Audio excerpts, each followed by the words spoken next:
Voy a hablar de la lingüística y del nacionalismo lingüístico español. Y entonces voy a intentar mostrar cómo los tópicos fundamentales del nacionalismo lingüístico español, que es algo que está presente de modo continuo, constante, en los medios de comunicación estatales y en los discursos de muchísimas personalidades de mucho prestigio en la actualidad, pues cómo esos conceptos o mitos del nacionalismo lingüístico español son absolutamente desmentidos por la ciencia lingüística. De modo que utilizaré la lingüística, aunque no voy a explicar conceptos de teoría lingüística aquí, pero sí que voy a decir aquellos puntos que con la lingüística en la mano, por ponerla en algún sitio o en la cabeza, se pueden decir que son absolutamente falsos. Y por tanto que superior de carácter internacional. Bien. Lo que voy a hacer es ilustrar esto con dos publicaciones. Una es de un arquitecto, Antonio Lamela, y es un libro que se llama Del idioma español y de su futuro. Y otro es un libro de Irene Lozano, se llama Lenguas en guerra, publicado en Espasa en 2005. Aquí, me interesa, se ve como uno de los objetivos del nacionalismo lingüístico español es eliminar la lengua propia, es decir, la lengua catalana o la lengua vasca o la lengua gallega, como característica de la nación concreta. Privar, por decirlo así, en busca del ideal teórico idiomático, lengua oficial y lenguas cooficiales. Aquí tenemos otra de las trampas lingüísticas. Cooficial es un adjetivo simétrico. No hay lengua oficial y lengua cooficial. Las 2 o las 3 o las 25 lenguas oficiales son cooficiales todas. No vale decir que una es oficial y otra es cooficial. Cooficial son las dos. Bien, castellano, lengua de certeza y entendimiento. Fijémonos lo que dice Lozano. Visto con nuestros ojos de hoy, resulta difícil entender lo que significó ese temprano patrón, se refiere al castellano, que otorgó certezas a los hablantes.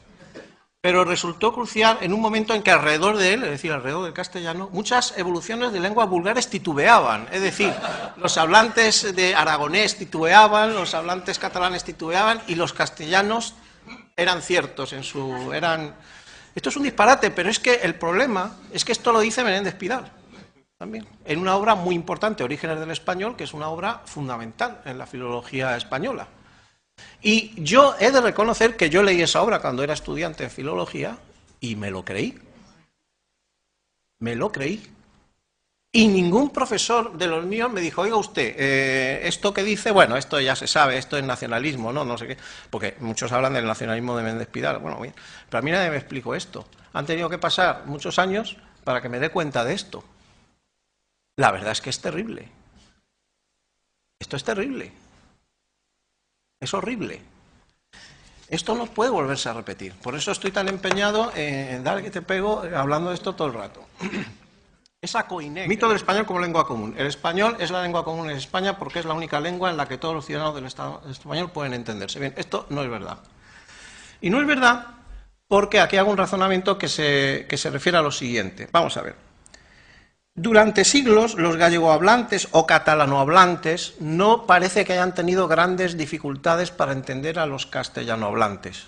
No parece que hayan tenido grandes dificultades. Las razones son evidentes, y es que son lenguas romances, lenguas próximas, que además de ser próximas genéticamente, pues han estado en contacto durante siglos y entonces se han influido mutuamente. Por tanto, son lenguas análogas en muchos aspectos. ¿Por qué los castellanohablantes no entienden o pueden ser capaces de entender el catalán o el gallego? Sí, la relación gallego-catalán y castellano es la misma en ambos casos. Claro, hay dos posibles teorías.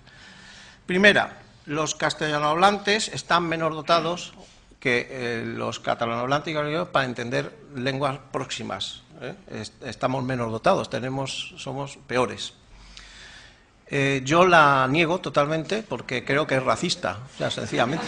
O sea, que los castellanohablantes estén menos dotados que los catalanohablantes para entender al catalán, pues me parece, y que sin embargo el catalán sí pueda entender con relativa facilidad, pero no de ahora, de siglos. El castellano, pues...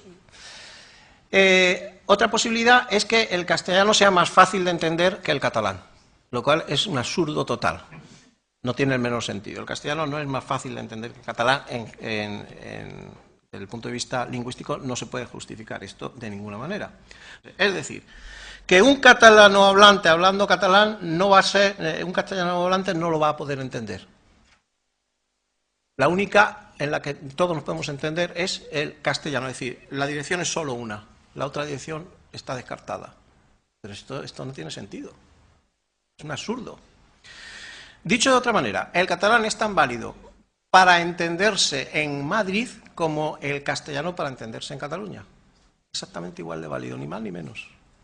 Pero claro, aquí lengua común. ¿Qué dice la Mela? La razón por la que el español es oficialmente el idioma constitucional, a pesar de que se le domine castellano, es por ser lengua común de todo el territorio nacional de convivencia. El idioma español ha sido aceptado y adoptado en toda España como lengua común de convivencia desde la época medieval. Volvemos otra vez a lo mismo. En la época medieval se hablan varias lenguas, pero la única de convivencia, fijaos lo que significa la barbaridad de decir esto.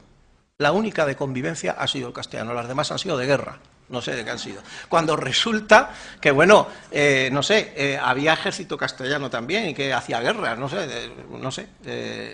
era una cosa... La única de convivencia, desde la época medieval, es... Esto puede parecer muy bonito, a los oídos de un castellano esto le puede parecer muy bonito, pero es un insulto a las demás lenguas de España, que no son de convivencia ya desde la Edad Media, nada menos. Pero bueno... Esto es indignante. Toda lengua que quiera pervivir en la sociedad, en esa estructuración social, necesita su lengua estándar. Porque yo me meto con la lengua estándar, digo que es una lengua siempre artificial y además es irrealizable, no se puede hablar, pero lo digo del español. Si alguien me dice que el catalán estándar o el euskera estándar son artificiales, yo diré que sí, pero primero digo que el español estándar también es artificial, cosa que no sé qué decir, porque se dice que el español es natural y los artificiales son siempre los otros, ¿no? O sea, que el español sea obligatorio, que se tenga que estudiar obligatoriamente, incluso en Brasil, que es una lengua, un país donde no se ha hablado castellano nunca, ahí es obligatorio, les parece muy bien. Ahora, que, por ejemplo, el catalán sea obligatorio en Cataluña les va a parecer muy mal. ¿No? Porque, claro, el inmigrante que llega a Madrid y se le obliga a hablar en castellano, eso no es nunca impositivo, hombre, se hace por su bien, porque aprende una lengua con la que se va a poder comunicar con 440 millones de personas. Fijémonos lo absurdo de este razonamiento. Yo he calculado que hablando media hora, para hablar media hora en español con 440 millones de personas, he calculado que necesitaríamos unos 36.000 años. Evidentemente, este argumento es absurdo, pero se usa continuamente. Y es absurdo, no tiene el menor sentido. Y la gente se lo traga. ¿Por qué del español? Porque si se refiriera al catalán o al vasco, ya no. Ya la gente no tragaría diciendo, no, es que el vasco es muy tiempo que se puede hablar con, 2 millones de personas, se pueden hablar entre ellos. Méritos del español, dice Lozano. Que este es un libro que se le ha dado un premio de ensayo. Lo que sostengo es que los intentos de imponer el castellano, cuando existieron, si es que existieron, que bueno, reconoce que sí, llegaron tarde. No fueron ni continuados ni sistemáticos, y se vieron obstaculizados por 1000 avatares. La prueba definitiva es la débil imposición del castellano, la dan hoy varios millones de hablantes de catalán, gallego y vasco.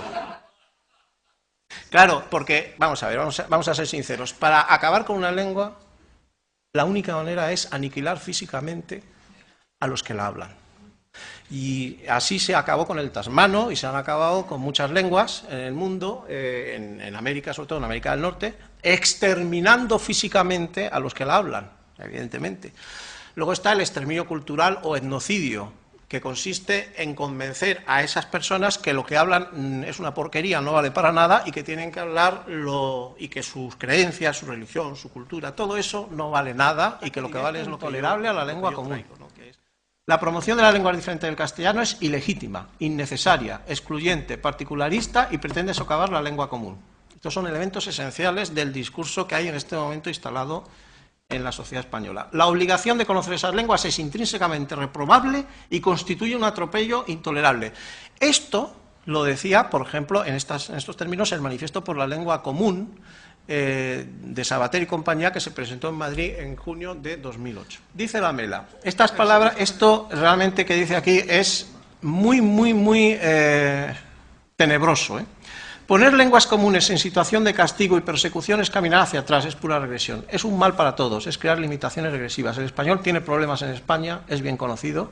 ante una situación que ha sido creada artificialmente, ha llegado un momento de exigir una solución al problema, pero nadie se atreve. Bueno, cuando dice nadie se atreve, ¿en qué tipo de solución está pensando este señor?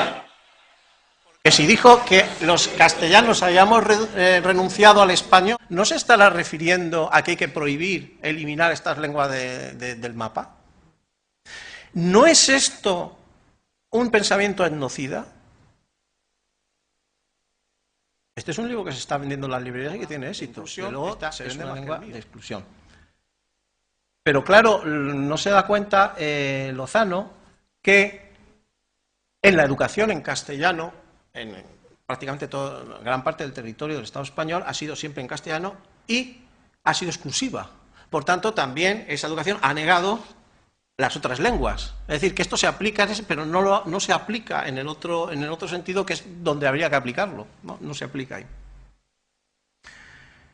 ¿Por qué? Porque el castellano es superior y entonces, aunque se enseñe solo en castellano, no hay ningún problema. Al ser una lengua superior de comunicación más apta, tal, no hay ningún problema. No, el problema es enseñar en las otras lenguas. Entonces, yo creo que con esto he mostrado que esta ideología existe, que esta ideología no se asocia a grupos de extrema derecha, ni tampoco de nacionalistas radicales españoles, ni nada de esto, sino que está instalado este discurso nacionalista, que es etnocida, retrógrado y absolutamente nacionalista, intrínsecamente nacionalista y rabiosamente y excluyente, es absolutamente excluyente. Esto está instalado en la opinión pública, está instalado en los medios de comunicación, está instalado en los discursos de las instituciones, empezando por el rey, siguiendo por el presidente del gobierno, el director de la Real Academia, el director del Instituto Cervantes, es decir, el del Ministerio de Cultura, es decir, en todos esos ámbitos, en muchos ámbitos en las universidades, en muchos ámbitos en los medios de comunicación, está instalado este pensamiento nacionalista radical